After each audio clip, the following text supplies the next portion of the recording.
എല്ലാവർക്കും നമസ്കാരം. Mini magic കിച്ചണിലേക്ക് സ്വാഗതം. ഇന്ന് ഞാൻ ഇവിടെ പായസമാണ് ഉണ്ടാക്കുന്നത്, പരിപ്പ് പായസം.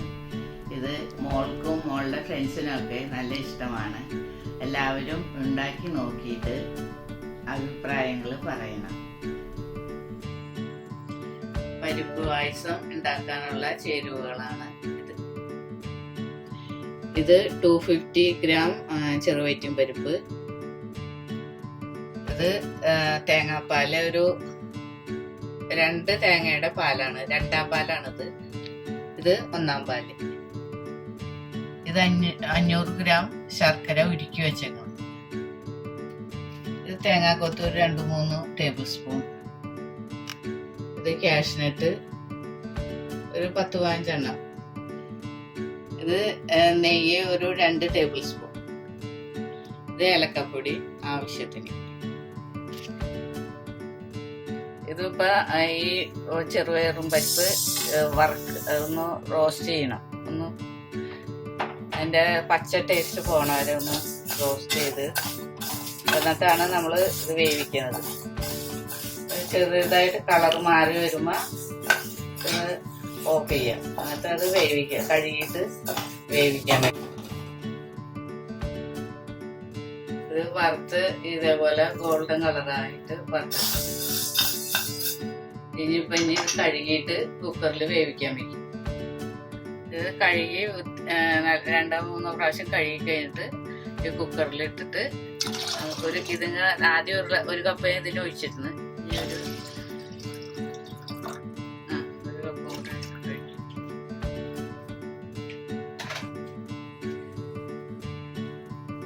ഇതിപ്പോ 2-3-4 പീസിലായി. അത് ഞാൻ വേഗത്തിൽ എടുക്കാൻ വേണ്ടിയിട്ടാണ് ഇങ്ങനെ കൂടുതൽ നേരം അടിച്ചത്. അല്ലെങ്കിൽ പിന്നെ ഒരു വിസില് വെച്ചിട്ട് കുറച്ച് ഒരു 10 മിനിറ്റ് 15 മിനിറ്റ് വെച്ചിട്ട് എടുത്തു കഴിഞ്ഞാൽ കറക്റ്റായിട്ട് വെന്തിരിക്കും.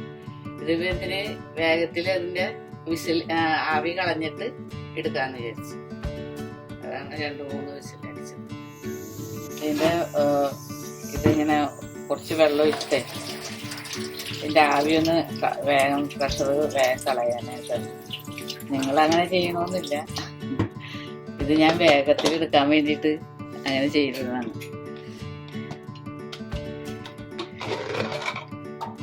അല്ലെങ്കിൽ കൂടുതൽ വെന്ത് പോകും.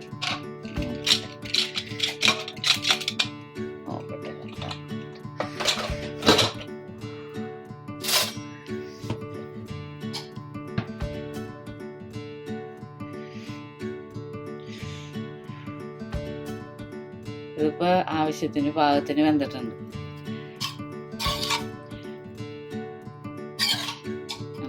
വേവിച്ച പരിപ്പ് നമുക്ക് ഈ ഉരുളിയിലേക്ക് ഇടാം.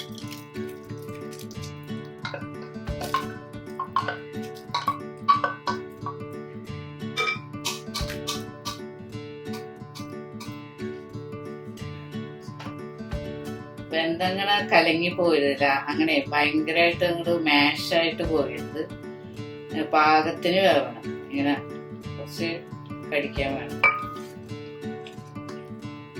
ഇനി ഈ പരിപ്പിലേക്ക് ശർക്കര 500 ഗ്രാം ശർക്കരയാണ്. ഇത് ഉരുക്കി അതിന്റെ അഴുക്കൊക്കെ കളഞ്ഞ് വെച്ചിരിക്കണേ.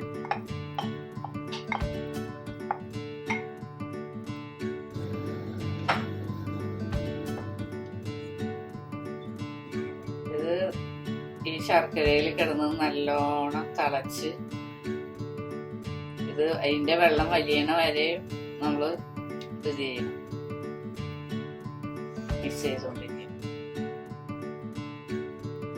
ഒരു 10-20 മിനിറ്റ് എടുക്കായിരിക്കും ഇത് ചിരിയാവാനായിട്ട്. തിളച്ചിട്ട് അത് കുറുകി വരണം, നല്ലോണം വരട്ടി എടുക്കണം. എന്നിട്ടാണ് ഇനി തേങ്ങാപ്പാലൊക്കെ ഒഴിക്കാൻ. ആദ്യം ഇത് വരട്ടി എടുത്തിട്ട്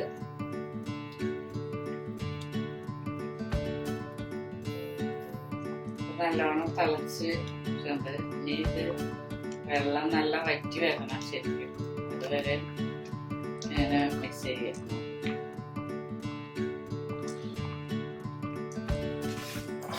ഇതിപ്പോ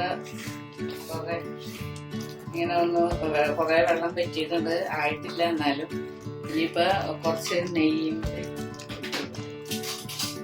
ഒരു സ്പൂണ്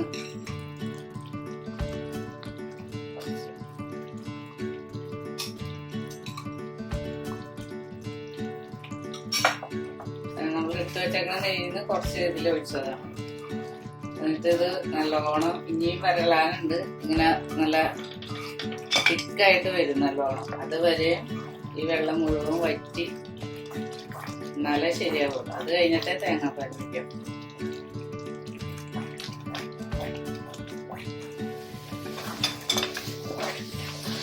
ഇതിപ്പോ നല്ലോണം വരണ്ടിട്ടുണ്ട് കേട്ടോ. നല്ല വെള്ളമൊക്കെ വറ്റി നല്ലോണം ഇതായിട്ടുണ്ട്.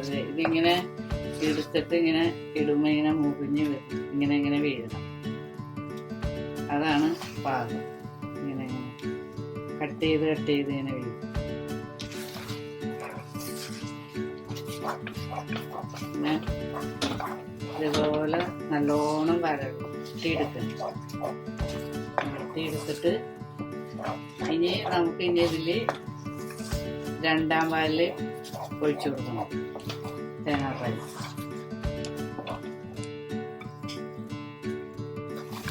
ഇതിപ്പോ അരമണിക്കൂറായി ഞാനിത് ഈ ശർക്കരയൊക്കെ ഒഴിച്ച് വരട്ടാനിട്ട്. അപ്പൊ ഇതിപ്പോ റെഡിയായി. ഇനി ഇതിലേക്ക് നമുക്ക് ഇനി തേങ്ങാപ്പാൽ ഒഴിച്ചു കൊടുക്കാം. ആദ്യം കുറച്ച് ഒഴിക്കാം.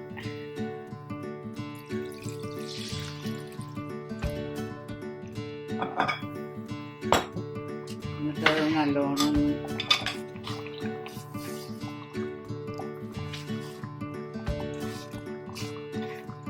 മിക്സ് ചെയ്യാം. ഈ പായസം എൻ്റെ മോൾക്ക് ഭയങ്കര ഇഷ്ടമാണ്. അവളുടെ ഫ്രണ്ട്സിനും ഇഷ്ടമൊന്നുമില്ല. മോന് അത്ര വലിയ ഇഷ്ടമല്ല, അവൾക്കാണ് ഇഷ്ടം അത്ര. അവൾ കുറച്ച് ദിവസമായി പറയണ എന്നോട് ഈ വീഡിയോട് കാണിക്കാൻ പറഞ്ഞു. എന്നാ പിന്നെ ഇന്ന് ആവാന്ന് വിചാരിച്ച്.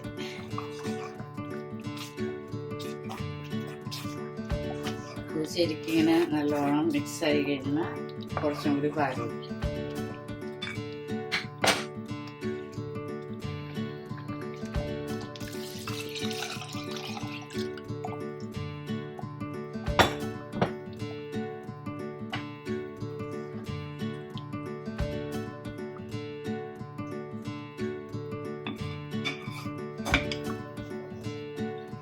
ഇത് ഉണ്ടാക്കാൻ എടുക്കുമ്പോ ഈ പാത്രത്തിന് ഇത്തിരി കട്ടിയുള്ള പാത്രം എടുക്കണേ ഏറ്റവും നല്ലത്. അല്ലെങ്കിൽ കുറച്ച് സമയം ഇങ്ങനെ ഇട്ട് വരട്ടി എടുക്കേണ്ട സമയം ഇതാണ്. അപ്പൊ അതുകൊണ്ട് കുറച്ച് കട്ടിയുള്ള പാത്രം യൂസ് ചെയ്യാം. ഉരുളി തന്നെ വേണമെന്നൊന്നുമില്ല, നല്ല കട്ടിയുള്ള കുറച്ചും കൂടി.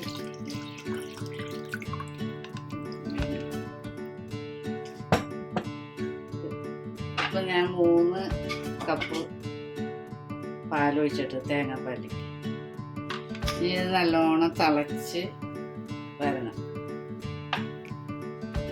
ഇതിൻ്റെ ഒരു വെള്ളച്ചൊവ ഉണ്ടാവും, അത് പോണ വരെ നല്ലോണം വെള്ളത്തിൻ്റെ അംശം പോണ വരെ ഒന്ന് തിളയ്ക്കണം നല്ലോണം.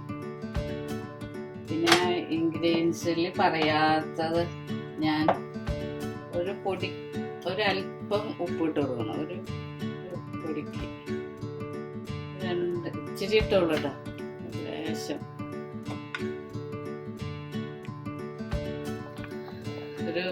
ഇതിപ്പോ തിളച്ചിട്ടുണ്ട്. തേങ്ങാപ്പാൽ ഒഴിച്ച് പിന്നെ ഒരു 5-10 മിനിറ്റ് എടുത്തിട്ട് കൊടുക്കും. ഈ ഇതിന്റെ വെള്ളത്തിന്റെ അംശമുണ്ട്, അത് കുറച്ച് മാറണ വരെ ഇങ്ങനെ തിളപ്പിക്കണം. അത് കഴിഞ്ഞിട്ടാണ് ഇനി തലപ്പാൽ ഒഴിക്കണം. ഇതിപ്പോ നല്ലോണം തിളച്ചിട്ട് കുറെ ഒരു പത പോലെയൊക്കെ കണ്ടിരുന്നില്ലേ, അതൊക്കെ ഇപ്പൊ മാറി, ഇപ്പൊ കുറഞ്ഞിട്ടുണ്ട്. എന്നാലും മധുരം ഒത്തിരി കുറവാണ്. അപ്പൊ ഞാൻ 2 ടേബിൾ സ്പൂണും കൂടി പഞ്ചസാര ഇടാന്ന് വിചാരിച്ചത്.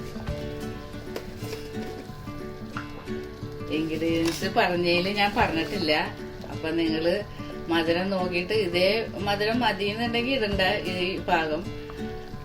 എനിക്ക് ഇത്തിരിയും കൂടി മധുരം വേണമെന്ന് തോന്നണം. അപ്പോൾ 2 ടേബിൾ സ്പൂൺ പഞ്ചസാരയും കൂടി ഞാൻ ചേർക്കണം. ഇനിയിപ്പോൾ നമുക്ക് തൽപ്പാലും കൂടി കുറച്ച് ഒഴിക്കാറുണ്ട്. അപ്പോൾ ഒന്നും കൂടി കുറയും. അതുകൊണ്ടാണ് കുറച്ച് പഞ്ചസാര ഞാൻ ഇതിലിട്ട്. ഞാൻ പഞ്ചസാരയൊക്കെ ഇട്ടിട്ട് അതൊക്കെ നല്ലോണം അരിഞ്ഞിട്ടുണ്ട്. ഇനിയിപ്പോൾ അത് തലപ്പാൽ ഞാൻ ഒഴിക്കാൻ വേണം. ഒരു അരക്കും തലപ്പാൽ ഒഴിച്ച് കഴിഞ്ഞാൽ പിന്നെ ആദ്യം കിടന്ന് തിളയ്ക്കേണ്ട ആവശ്യമില്ല. കുറേ ഒന്ന് നല്ലോണം ചൂടായി കഴിഞ്ഞാൽ നമുക്ക് ഫ്ലെയിം ഓഫ് ചെയ്യാം. നല്ലോണം ചൂടാവണം. ഒന്നും കൂടി തല വരണതിന് മുന്നായിട്ട് ഓഫ് ചെയ്യും.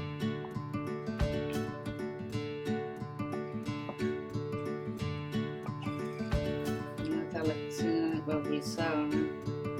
ഇങ്ങനെ നല്ലോണം കുറേ അങ്ങോട്ട് ഫുള്ളായിട്ട് തിളയ്ക്കണ്ട. ഇങ്ങനെ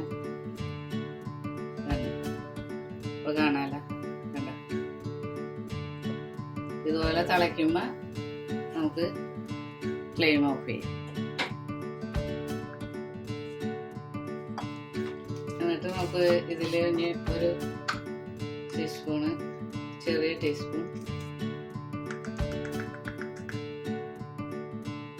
ഏലക്ക പൊടിച്ചത്,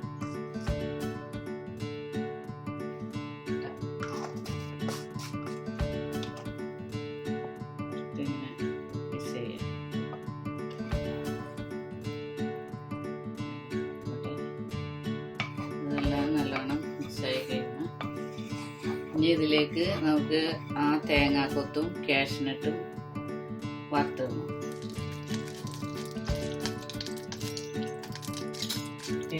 ഇതിലേക്ക് ആദ്യം തേങ്ങാക്കൊത്തും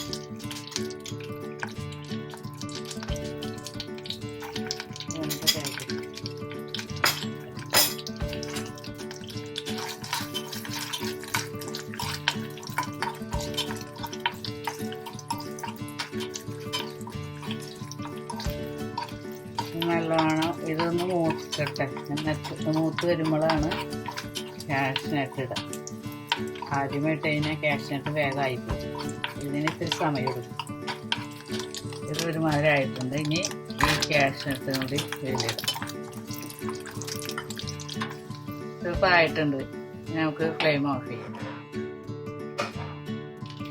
ഇത് നമ്മളിപ്പോൾ റെഡി ആയിട്ടുണ്ട്. ഇനി നമുക്ക് ഈ സർവിങ് പ്ലേറ്റ് ഡിഷിലേക്ക് മാറ്റാം.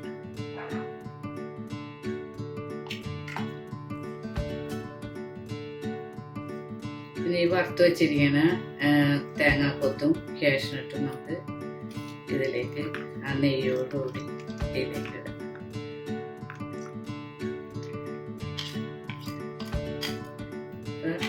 റെഡിയായി കഴിഞ്ഞു. ഇനി കുടിക്കാം. എല്ലാവരും ഇത് ട്രൈ ചെയ്ത് നോക്കിയിട്ട് അഭിപ്രായങ്ങൾ അറിയിക്കണം. അടുത്ത വീഡിയോ ആയിട്ട് ഇനിയും വരുന്നതാണ്.